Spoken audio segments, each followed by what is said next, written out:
Do I worship my spouse? Part 2. In the last video, we discussed what can happen when we are overly concerned with having our spouse's approval. In this video, we'll discuss what can happen when we are overly concerned with getting our spouse's opinions, beliefs, or behavior to conform to our wishes. This too is idolatry.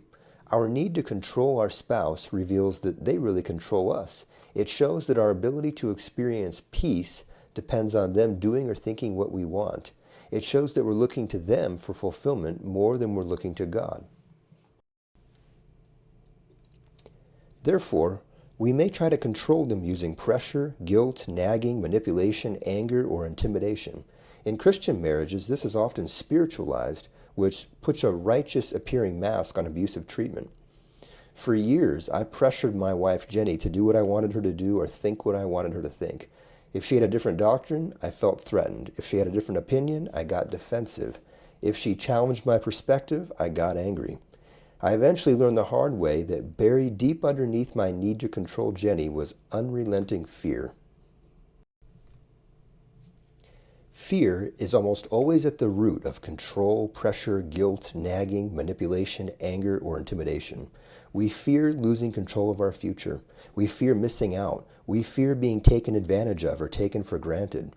We fear being hurt or rejected. We fear looking weak or foolish. We fear our ugliest character flaws being exposed.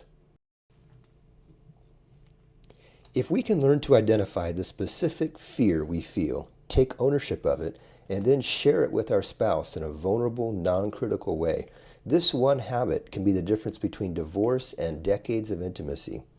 Look at how the Bible connects honestly sharing your hurt or anger and vulnerability or tenderheartedness and forgiveness. For example, Ephesians 4 says, "Laying aside falsehood, speak truth, each of you with his neighbor. Be angry, and yet do not sin. Do not let the sun go down on your anger. Let all bitterness and wrath be put away from you. Be tender-hearted, forgiving each other, just as God in Christ also has forgiven you." Likewise, Colossians 3 says, "Put them all aside, anger, wrath, abusive speech, yet do not lie to one another." However, this kind of vulnerability can feel very uncomfortable and risky. So instead, we often resort to anger because anger feels powerful and safe. In the short term, pressure, guilt, nagging, manipulation, anger, or intimidation may be effective in getting our spouse to do or think what we want. But it will inevitably cause resentment to build up and destroy intimacy. Therefore, one of the greatest challenges of marriage is choosing to be vulnerable instead of angry or critical.